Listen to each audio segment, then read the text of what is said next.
দেশক্রাইম সংবাদে সবাইকে স্বাগত।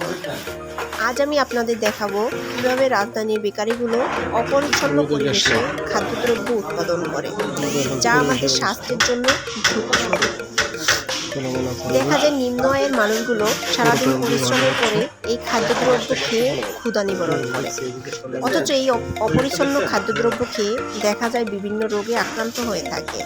এদের নেই কোনো পরিবেশ সার্টিফিকেট, ভোক্তা অধিকারের যথাযথ কার্যক্রম পরিচালনা থাকলে অবশ্যই রাজধানীর বেকারিগুলো পরিচ্ছন্ন পরিবেশে খাদ্য উৎপাদন করবে। এটাই সাধারণ জনগণের প্রত্যাশা।